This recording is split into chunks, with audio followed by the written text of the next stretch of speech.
Aku baca-baca itu perjuangan Mbak Zita dalam membangun brand Zita sendiri ini kan panjang dan tahun ini udah tahun yang ke-10 tuh. Nah mungkin dari cerita-cerita itu bisa menginspirasi perempuan-perempuan di luar sana yang di era saat ini ingin ada pemasukan tambahan tapi bingung nih mulainya gimana, lalu juga sosmed, digital itu kan makin kenceng gitu. Tapi sebelum mau ceritain dulu dong karena tadi udah spill tipis-tipis perjalanannya panjang, mungkin Mbak Zita bisa spill bagaimana perjuangannya selama ini. Dari brand Zita atau sebelumnya? Dari masih kuliah. Oke, jadi aku tuh dulu kuliahnya sebenarnya tata busana. Tata busana, jadi waktu itu tuh aku masih kuliah, masih udah mulai bisnis juga. Dulu tuh aku suka jahit-jahit kain-kain gitu, karena mumpung ada mesin jahit juga, aku jadi jual. Mesin jahit itu ya? Masih mesin jahit, jahit sendiri semuanya, beli kain sendiri, ke pasar juga semua. Aku coba dulu tuh masih zaman BBM banget. Terus suka kayak broadcast. Jadi ada aja yang beli gitu. Dari situ udah kekumpul modal, terus juga pernah jadi salah satu reseller brand. Sekarang juga brandnya oke banget. Itu aku reseller kayak PO-nya dia, itu lumayan tuh jadi kekumpul modal juga sambil buat kuliah. Nah dari situ kalau nggak salah itu 2011 berjalan sampai 2014 ke 15. Itu kan aku akhirnya pakai hijab di 2015 bulan Mei kalau nggak salah, aku ingat banget bulan Mei. Awalnya belum berhijab jadi berhijab. Iya, tapi kan dulu tuh bajuku tuh pendek-pendek yang aku jual. Bajunya tuh pendek-pendek, nggak mungkin dong. Yang jualannya kayak gini, tiba-tiba yang jualnya bajunya pendek-pendek. Agak lain ya jualannya gitu kan. Akhirnya kayak, aku jualan apa lagi ya? Terus kebetulan waktu itu juga udah beres kuliah, mau kerja di orang kayak, waktu itu pernah ngelamar di salah satu perusahaan juga kayak nggak keterima. Kasian ya. Akhirnya, ya udahlah aku cobalah jualan hijab. Aku beli kain, kebetulan kan emang suka ke pasar. Jadi aku beli kain, aku langsung jahit sendiri. Terus akhirnya ya udah lumayan lah, ada yang beli berapa gitu. Ya dulu 12 lah sebulan. 12 pieces lah sebulan. Banyak lah. Iya, untuk 12 pieces sebulan ya hitung aja, temen-temen kan banyak. Itu yang beli temen-temen gue semua. Ya tapi lumayan awal yang bagus. Iya, dari situ kayak jadi punya semangat sih sebenarnya. Dulu minta desainin logo juga sama saudaraku, semua serba gratis. Akhirnya udah bikin Instagram, bikin terus upload foto, ada aja yang beli. Terus dulu tuh masih kayak pakai hashtag. Dulu kan mungkin kita nyari sesuatu tuh pakai hashtag, misalnya apa baju lucu, pakai hashtag keluar muncul. Nah aku memanfaatkan itu juga tuh dulu. Tapi kan beda ya dengan sekarang. Udah akhirnya ya udah jualan. Lumayan kok, makin kesini kataku makin lumayan ya, tapi aku ngejahit sendiri masih. Pas ngejahit sendiri ternyata lumayan kewalahan ya kalau bisa menjahit terus sendiri gitu kan. Ada sampai dulu sampai 30 pieces. Akhirnya ya udah aku bikin ide apa lagi yang bisa aku ulik nih. Kebetulan aku tuh anaknya suka banget ngulik dan suka tiba-tiba ada ide aneh. Jadi kayak nggak boleh tuh sebenarnya tuh bengong, malah takut ada ide aneh. Ya akhirnya pas aku tuh ikut bazar, aku lihat ada ya yang orang ada juga yang jual pakai print ya kataku. Karena dulu kan masih kayak kain potongan kan. Kayaknya lebih ini ya, lebih apa namanya, lebih cepet ya kayaknya kalau udah di print langsung dijahit kasih ke vendor.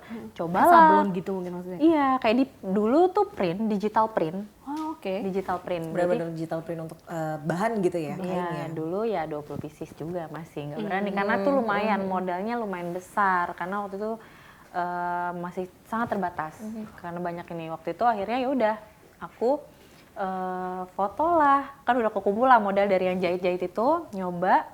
Aku foto sama salah satu influencer. Aku boleh nyebutin influencernya siapa? Boleh. Nah, jadi tuh aku dulu inget banget photoshoot pertama kali sama Mega Iskanti. Tuh kita masih curi-curi juga foto di kafe. Tuh semuanya banyak banget fotonya lengkap. Dokumentasi foto tuh OOTD lengkap. gitu ya.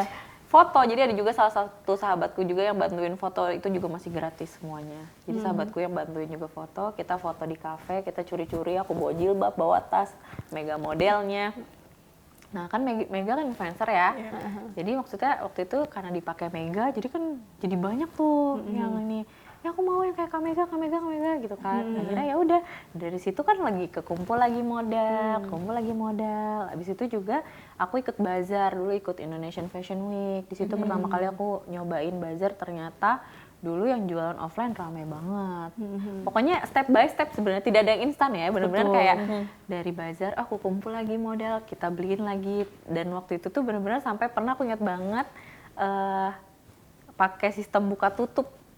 bootnya karena saking Saking ramenya. ramenya. Waktu itu jualan apa aja? Baju aja atau Jilbab udah aja. Oh, jilbab Belum. aja. Itu masih 2017 kayaknya. 2017. 17 itu bazarnya itu rame banget. Aku inget banget itu bener-bener mungkin dulu nggak sebanyak sekarang ya kompetitornya ya. Jadi tuh bener-bener kayak kayaknya orang-orang yang pulang kantor tuh makan siang waktu itu nyerbu booth aku, dia tuh bener-bener rame banget. Nah habis itu ya udah berjalan lah seperti biasa lah ya, tapi yang namanya bisnis ada naik turun ya, tidak ada yang instan dan tidak ada yang selalu naik ke atas gitu kan.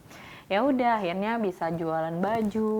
Di 2019 aku coba baju, tapi baju tuh memang agak susah sih karena kan dia pakai size ya. Baju terus Covid, aku inget banget itu sebelum Covid fashion show udah nyiapin stok banyak banget. Akhirnya Covid kan ya. Iya. Iya. Terus gimana tuh baju-bajunya? Akhirnya kita ya udah sekarang kan waktu itu tuh aku inget banget gimana caranya kita mencari uang cash yang cepat. Karena kalau ngejual barang yang baru itu harganya mahal semua. Kebetulan waktu itu habis fashion show dan aku kepikiran, nah itu idenya juga.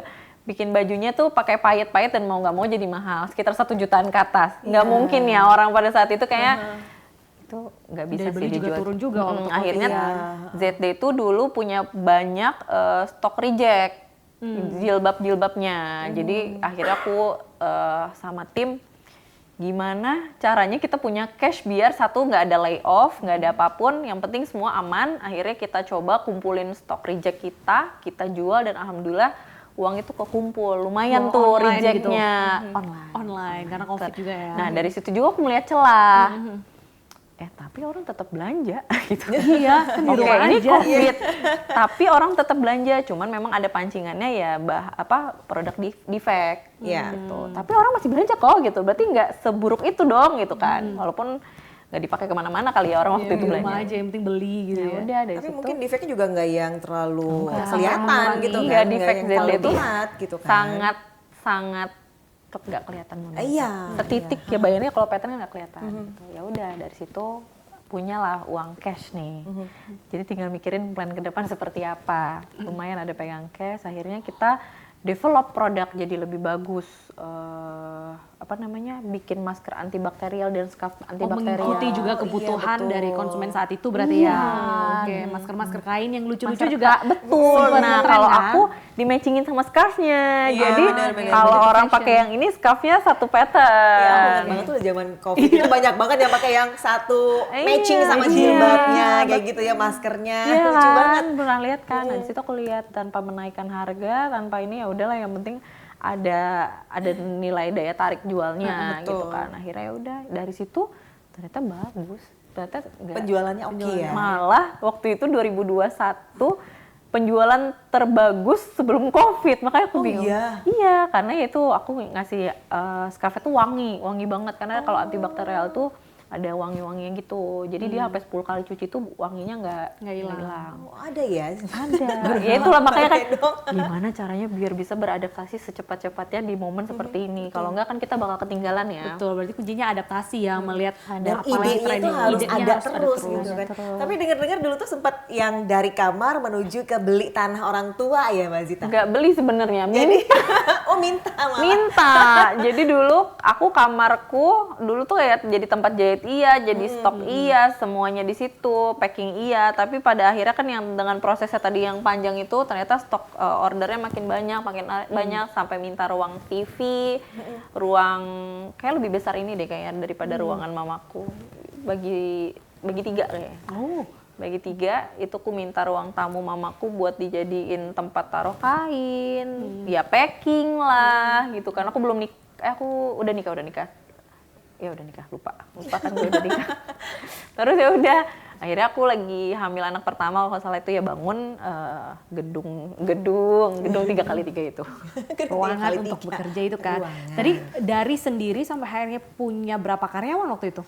Dulu 1. Oh, jadi hanya berdua? Dulu sih karyawan mama papa. Oh, dia benar-benar Semuanya support di sistemnya support kencang loh. sistemnya kencang banget. Oh iya, papaku sangat-sangat support aku banget. Dari packing, mamaku QC, papaku packing, sama dia tuh rapi banget administrasinya. Jadi dia yang mengatur semua pengiriman di buku dan lain-lain itu papa. Aku cuman minta tolong. Dan idenya kayak gitu Idenya kan. papaku sangat ini sih, berhati-hati juga dia. Kalau aku agak rada-rada ya udahlah, enggak kayak gitu. Dia mengarahkan kan.